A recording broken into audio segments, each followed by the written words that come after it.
Yun mga kalaki, ito po yung isa sa mga sample sa mga i-out nila, bull stag and cock. Ito po ay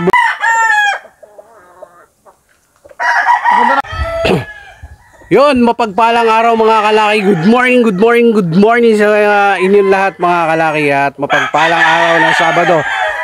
Yan, nandito na naman po tayo sa Tilaok Game Farm mga kalaki. At i-update ko kayo sa mga i-out nilang bull stag and cock. Bull stag and cock pala to mga kalaki.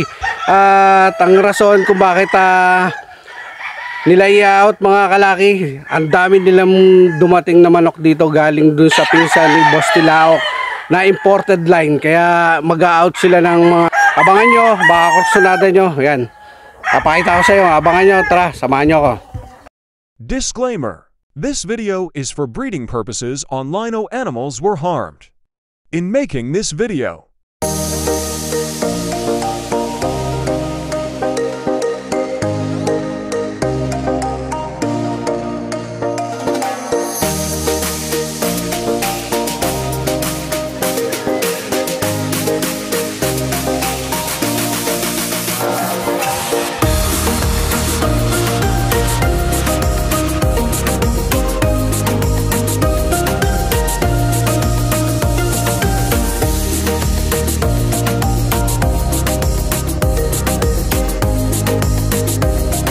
yun mga kalaki, ito po yung isa sa mga sample sa mga i-out nila, bull stag and cock. Ito po ay bull stag mga kalaki.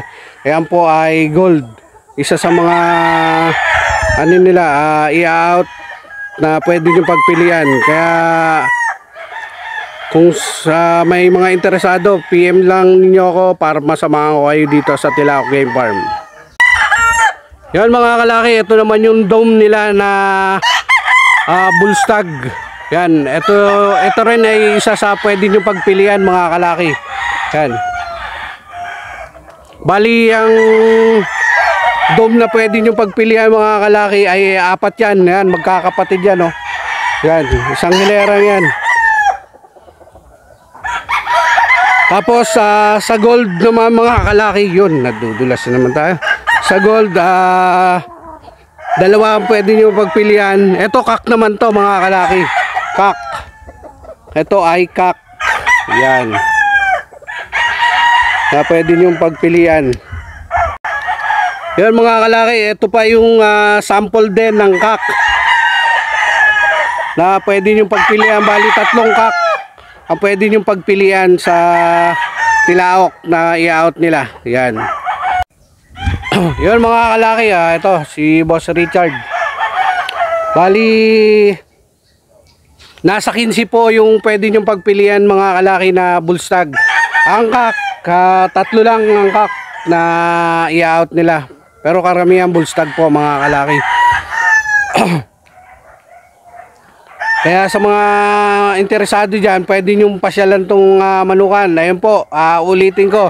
Ito pong location na to ay nasa Bulago Homes, Parkwood Hills Subdivision, Payatas, Quezon City. Yan, nasa Payatas po tayo.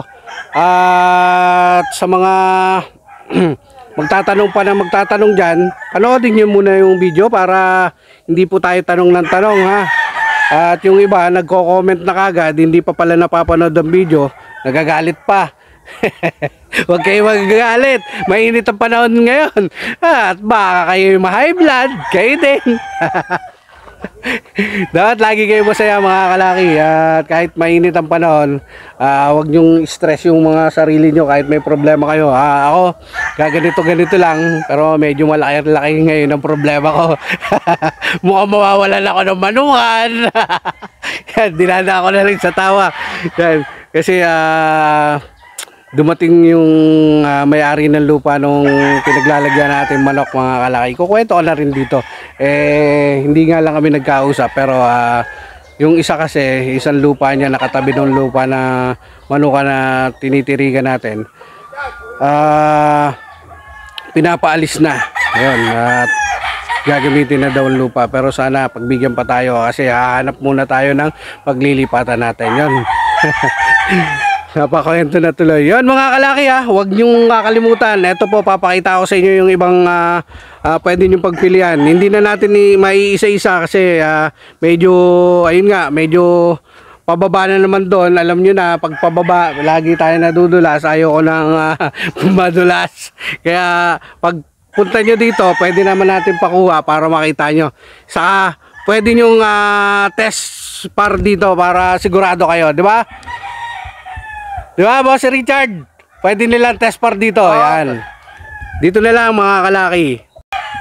Yan mga kalaki. Ito, apat na magkakapatid na dome. Yan, apat na magkakapatid na dome na bullstag yan. September born. Yan.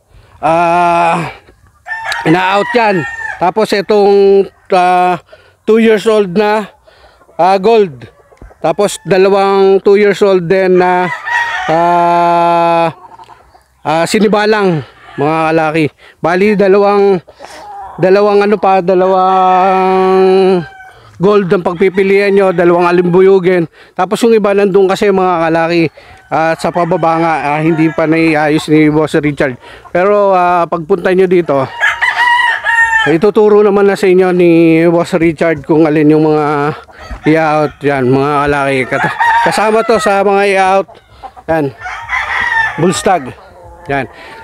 Yan sa mga magtatanong ng presyo ng mga presyo ng bullstag na i-out niya, no? Ito ang lalaki ng katawan nito, ang gaganda ng sukat, kaya hindi kayo lugi. Ang presyo po nila sa i-out nila ay 4-5 each. Yan. 4-5 each mga kalaki. Kaya kung ako sa inyo, pwede nyo pagpilian yan. Magaganda katawan yan. Mga bulto. Yun mga kalaki, at hindi ko nga ganong mapakita sa inyo yung iba kasi nandun po sa baba. Pero pagpunta nyo naman dito, pwede naman natin pakuha kay Boss Richard. Lagay natin sa scratch pin dun sa may rueda. Pwede nyo pagpilian at pwede nyo daw i-test muna bago nyo bilhin. Ayan mga kalaki, ang gaganda ng katawan na ito. At ang gaganda rin ng sukat mga kalaki.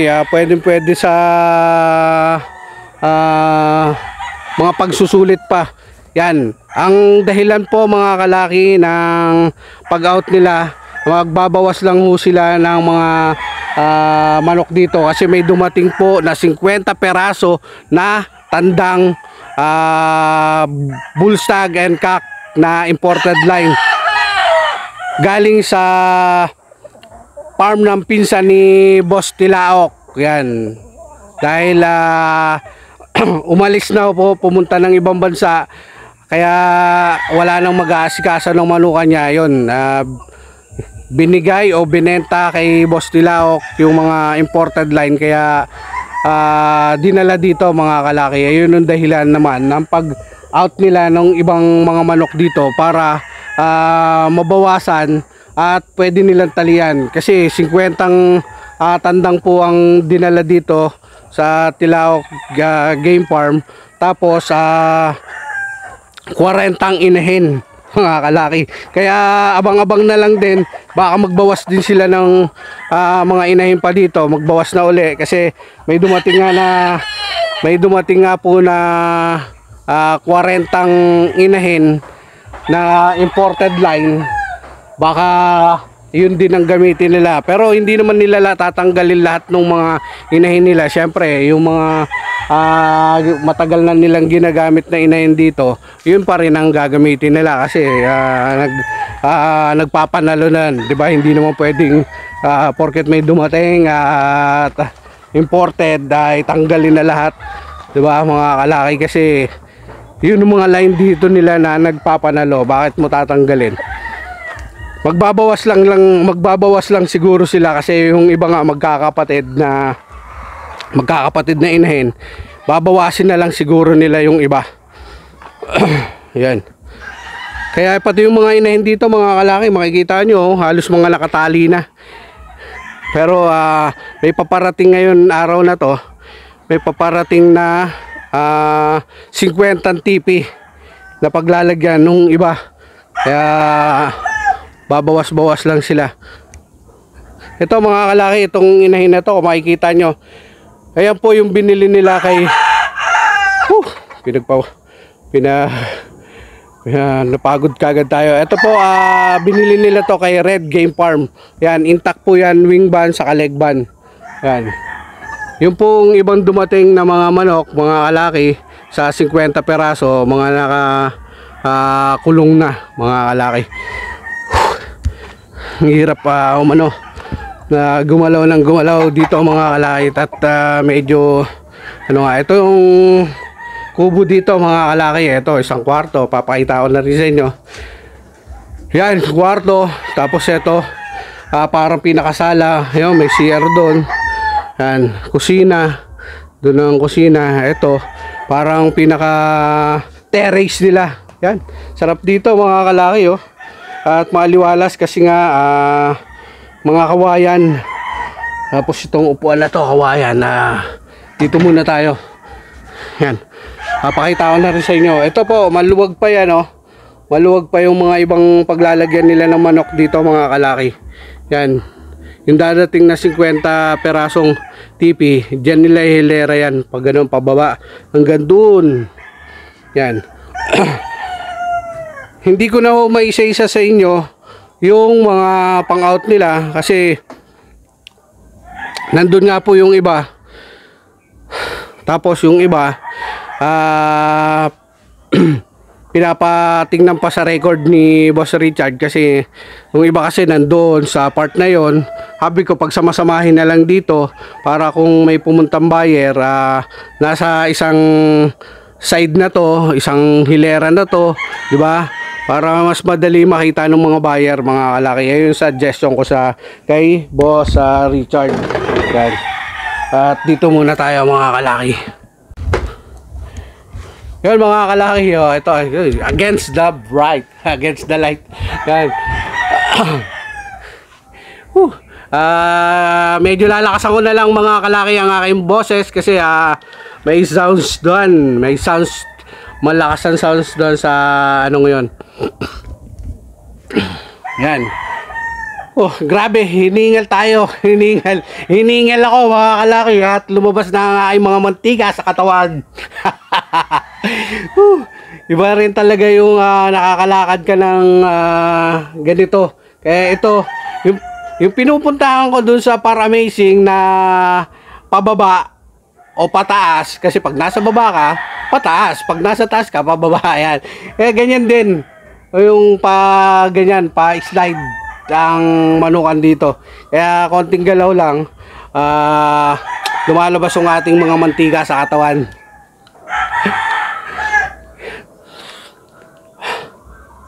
Ang dami. Kita ko mga kalaki, nakita ko yung mga dumating na dito, mga dumating na